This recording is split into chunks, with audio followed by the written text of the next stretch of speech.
I explained last week, Moses needed to understand, and that Solomon asked for understanding. Moses needed to understand that these people had been nothing but slaves all their lives. Their forefathers were slaves. The fathers before them. There was 400 years or 40 generations of slavery. So you have to understand that when people are raised in a 400-year melting pot of everybody having the same experience as a slave, that's all they know. And slaves tend to develop a counteraction to their masters and to their plight. And after 400 years, they had perfected a way of living as slaves. And that had become the ultimate for them. Like my friend who had a church up in Connecticut says, I've learned how to swim in these waters. I'm not going anyplace else. So for 400 years, their father was a slave. Their grandfather was a slave if they knew him. Their great-grandfather if they knew him. And beyond that, they were all slaves. So they had developed ways in which how to deal with the man, the master. How to, get provisions, how to, I don't know what they did if they were house Jews, I don't know, and field Jews. I don't know that was the case. What I do know is that any time a people are only exposed to that many years of one type of mentality, they don't lose that right away. It becomes their survival techniques. They've been slaves for 40 years.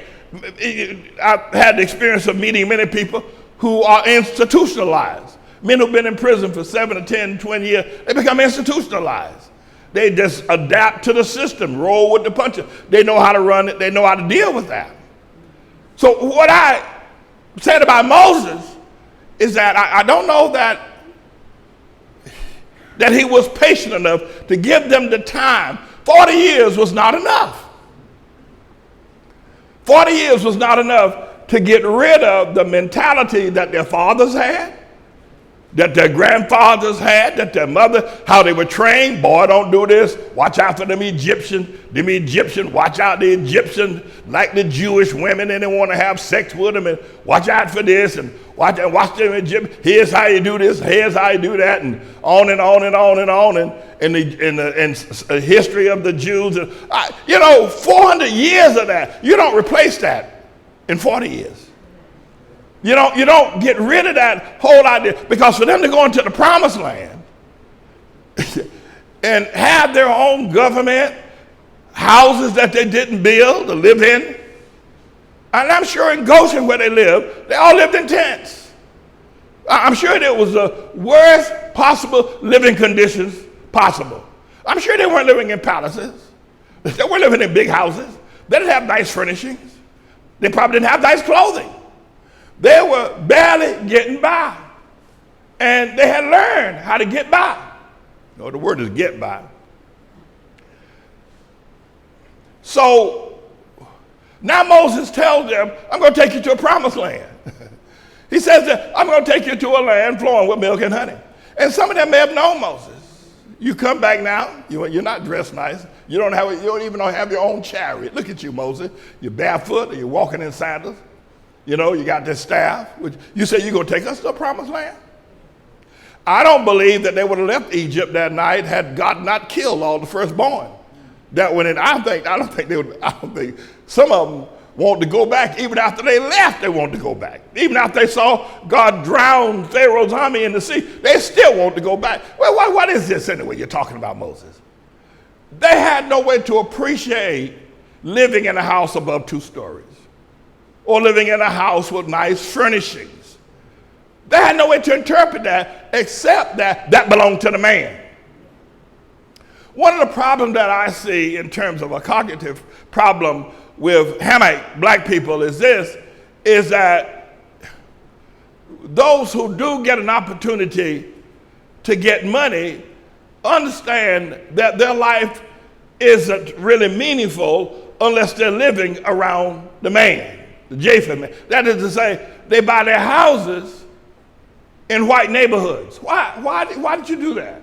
Because that's living, man. That's living, Doc. We got a $34 million house.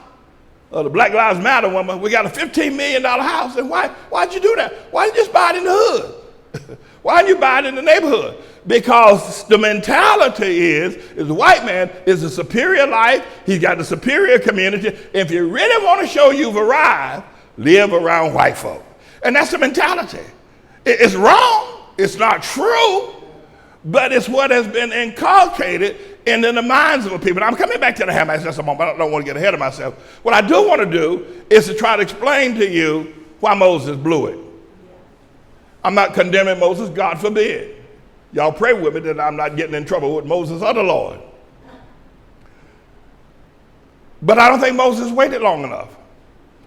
You have to be long-suffering with people in order to be able to get them to where they need to get to go. A couple of years ain't going to do it. And especially when they've had a mentality such as what Moses and the children of Israel had. It took Moses 40 years out there in the wilderness himself to get ready to meet God. So I believe he'd been a bit more patient with the people. But that was difficult because the people rose up against him and said, we don't like this idea. Dathan and Korath and another guy named Abiram said, who is Moses anyway? Who does he think he is? Let's take the children, let's all go back to Egypt. And Moses fell on his face before the Lord and wept. And God said, bring them over here. Talking about impatience. God said, have them line up with their families, with their children, with their wives, with their goats, with their pots, with their pans. And God killed them. The earth opened up. God swallowed all of them and then closed the earth over them. Even God wasn't patient with them. What I want to do is to help you to understand, first of all, that after 400 years of being a slave, adapting to that, eating the food that slave eats, with a superior society. By the way, the Egyptians were not just any Joe Blow society. They had it going on. I mean, they had the pyramids, they had mechanized armies, they had medicine. I mean, they had it going on in terms of a global perspective. So it wasn't they were just living under just Joe Blow type of people. They were living under mighty people. And so they learned how to do that. They learned how to live as slaves. And it was going to take Moses more than 40 years to get them out of slavery. So had he waited, perhaps given them a few more years, perhaps some of them. So the only ones that actually made it into the promised land are those who were born in the wilderness and those who were less than 20 years old when they came out of Egypt. God says the rest of them, they're not ready. He sent the spies in. After they'd been out in the wilderness 12 days, he sent the spies in, go and check out the land, come back and give us a report. Spies came back, said, we can't do that. We can't do that. You'd be surprised at the number of people that write to me and say, you can't take down the Mellon Bank. You can't do this, you can't do this, you can't do ATLAH, you can't. You'd be surprised at the number of people who just don't believe it. They just don't believe it. But that's what the spies said, we can't do that. They kept saying, we're little people. They're giants. They weren't bigger than, but in terms of their economics, the city of Jericho, that was a bad mamma jamma. The cities were all well built, the houses were well structured, the farms, the fields were well groomed. They said, we can't do that. You know, we could have done that in Egypt. We could take down Jericho. We could have organized and taken down Pharaoh in Egypt. We can't do that. So let's go back. But Moses prevailed and God prevailed with him. But the point of it is, so here's what I want to do. Let's say for instance, as a people. Now, please understand this. You know, this whole business about me hating black people is directly from the devil. A normal person wouldn't say that. A normal person wouldn't tell a lie that big. A normal person wouldn't be that big a fool.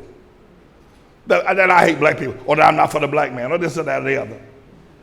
Anytime you hear that, know the devil is talking. No, this is not a human being. That's the devil that's saying that. So please try to understand that the examples I'm giving, they're all true. They're not spoken in hate. They're spoken to educate. They're spoken to give a perspective. They're spoken to align us with another people that we have been enslaved for 400 years.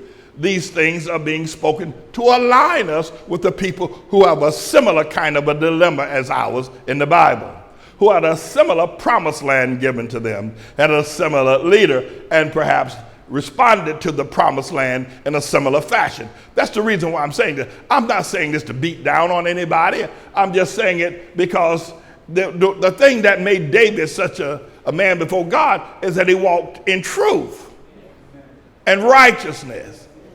And you can't keep telling people that somebody else is your problem. You're lying to them. You're lying to them. And if you keep lying, as Dr. King lied to people, now I know, see that, they say, oh Lord, have mercy, Jesus Christ of Nazareth. He done called Dr. King a liar. But no, listen, what Dr. King taught was not the answer to the problem. Who he blamed, what he should have said is that God is the one who said we're going to be slaves. We have a similar kind of situation. It was God that said that the Jews were going to be slaves, my people. It was God that told Abraham, your children are going to be slaves for 400 years. It was God. And anybody who says anything other than that is lying on God. Place the blame where it belongs. It was God that said we're going to be slaves. We have to understand anybody, I don't care who it is, who says some other person is our problem, is lying on God. It's God that said it. The Bible said it. So we have to be able to at least digest that, whether we understand it or not. But listen to this for just a moment. So we have a similar situation. The Hamite people. And by the way, this is not a Hamite message. Some people are Hamites. It's a biblical message, as if I'm preaching about Jews. I'm certainly not preaching about Jews. I'm preaching the ultimate end of Jesus as a Jew and the blood of Jesus for everybody. So when I preach about Hamites and a particular prophecy to them, I'm not excluding all other persons or people that as a part of this promised land that God has put in place. In fact, the Bible said a mixed multitude went up out of Egypt that night with the Jews.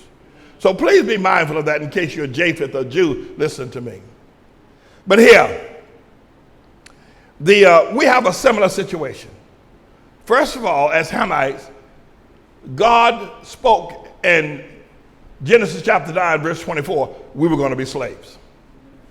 God spoke in Genesis chapter 15 that the Jews were going to be slaves. So in that regard, we have a very parallel, the Jew and the Hamite have a very parallel biblical assignment to slavery. That's good. If you can understand it, God that spoke it. So we can't deny that. You might deny some of the other things I've said. You might deny the promised land. The other parallel we have is that God has promised those that were enslaved a promised land of their own. A land flowing with milk and honey. Or a land where the land is so holy you can take off your shoes and walk barefoot. God promised both of these persons so far. Now you may not necessarily believe that's what happened with Hamites, land ATLAH, but at least to go along with me, you'll listen to that. So we got 2 out of 2 so far as being biblically, if you will, aligned with the truth of God, elevating our slavery to a biblical prophecy. That's something we should look to. And then beyond that, we have the circumstances under which we find ourselves. So I told you that Moses, I don't think, was patient enough with the people. I don't. And maybe God wasn't, I don't know. I told you I'm in uncharted territories. But it seemed to me that the people didn't deserve patience. They were a bunch of heathens. Moses called them stiff-necked, uncircumcised, hard-headed, stupid. Stupid. Moses said to them, But let's say, for instance, you had a people of recent times that have also been slaves. And for 400 years, and prior to that slavery, they lived in a land that was not a prosperous land in terms of the way we understand global economics. They never lived in a house above 1 story. Most of the houses they lived in were tents. Most of the time they were outdoors. Their living was very poor. Most of their activities interacted with one another. Sometimes there were wars among them. But a lot of times their activities interacted with living in a very, if you will, not only an agrarian society, but living in a society that was, dotted with a lot of animals. They lived around a lot of different animals, elephants, lions, giraffes. So a lot of children growing up began to understand the ways of these animals. And a lot of the things that they did were quite physical. They were usually out in the fields most of the time. They were required to be strong. And so they did that well. And so in terms of their body's strength, that was something that was well developed for the most part. And then it was told by someone that make great slaves because they have great body strength. They have great endurance. I don't know if, and I do know most of you can never understand what it is to pick cotton from can't see to can't see. By that I mean we would go out into the fields at dusk before the sun came up. You can't see. We stay in that field picking cotton till the sun went down. Again, can't see.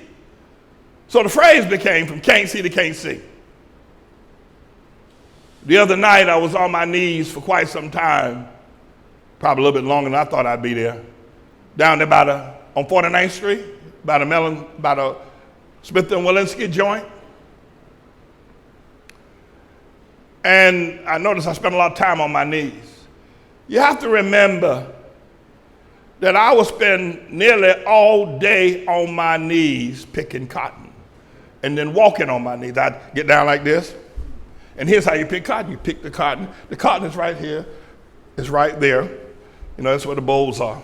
So you pick the cotton, and you stay on your knees. You go all the way down the road. The road could be a quarter of a mile. You go down the road on your knees. You turn around, and you go back.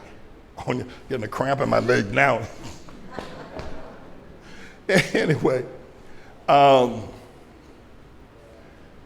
you can never understand that. But it's a part of our tradition and a culture. And so there were other things perhaps that you do understand. The man, gotta watch out for the man. The man is this, the man is that. So you develop an attitude toward the man.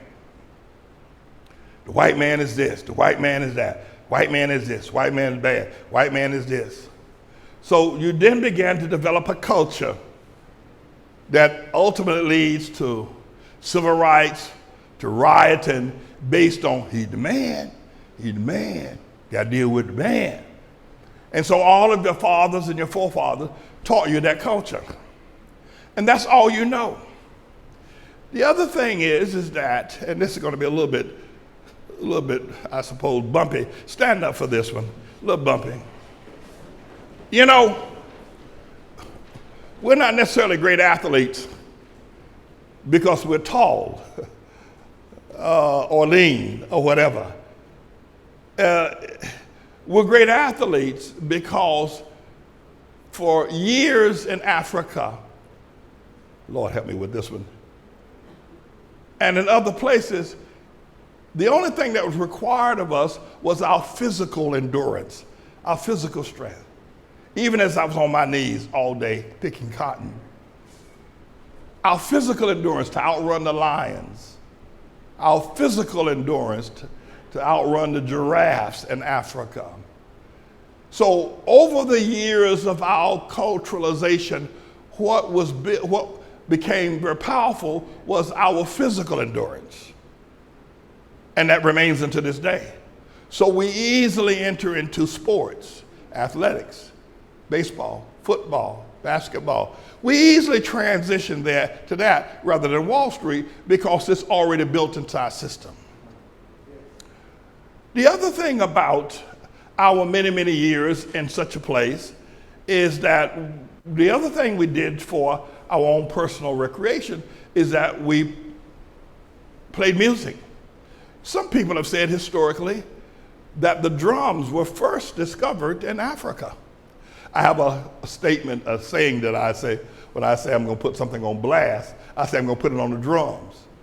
Well, by that I mean, if you wanted to get a message to the village 20 miles down the river, or 20 miles across the desert, or 20 miles someplace else, one of the persons would get on the drums and beat the drums. And the drums would be a telegraph to the next city or to the next people that a storm is coming.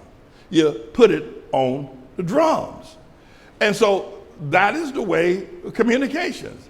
The fellow Marconi that developed the wireless code developed that from the Africans beating the drums. That's how we talk to one another, on the drums.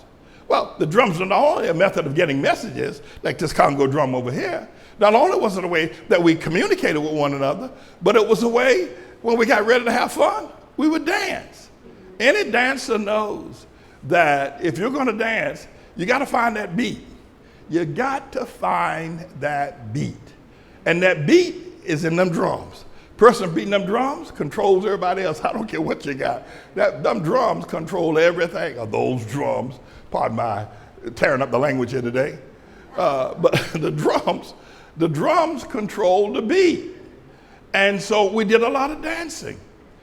In the evenings after whatever we did in Africa and likewise in America, we'd have music, if nothing more than a drum, and we would dance. And some of the best dances you want to see is some of us Africans dancing with, skimpy outfits on, the men dancing, and not just that, but we had great voices, just great voices. It was a given. It was natural. What the reason being is that most, if not all, let me say most. What I want to say is that most Hamite people can sing. And I have to say most because there are some exceptions. So, some of these Hamite people, I think y'all are J for something because y'all can't sing a lick. You can't carry a tune in a bucket. But what I'm trying to build here is the lineage of our history and that which has been poured into our DNA. Over the years, we became very athletic. We just became naturally given to athletics. Over the years, we became very naturally dancers. Over the years, we became this. It just began to be built into our DNA. When our mothers were carrying us in our womb, we heard the drums. We heard the dance. When our mothers carried us, our mothers worked the fields. Now they got a thing called parental leave. This is the absolute truth as I stand before God. I remember my younger brother, Charlie. When that boy was born, my mother went back to the fields the same week. This is the absolute truth. She put that boy in a little thing around and hung around her neck, and she went back out there picking cotton. The boy had not been 3 days old before my mother was back working again. Now, I'm not saying there should not be parental leave. That is not what I'm saying. What I am saying is that times have changed. And I think if we want to understand where we are now, we need to look critically and honestly at the geography and at the history of. We don't have there is no history of us building great cities, building great bridges. There's no history of that. Nowhere. The history of us, great athletes, great singers, great dancers. And we ought to be proud. Well, I'm not so sure about the athletic part of that. So when you listen to people like Dr. King or Malcolm X or whoever else you might think is a black leader, and God help us that they've turned loose these dogs called rappers and gave them a mega platform with which to poison the minds of children. What a crime before God. They all ought to be lined up, and the earth ought to swallow every last one of them and cover them up the way these rappers who have, what they've done with the minds of young boys sitting at home in their bedroom is absolutely incredible.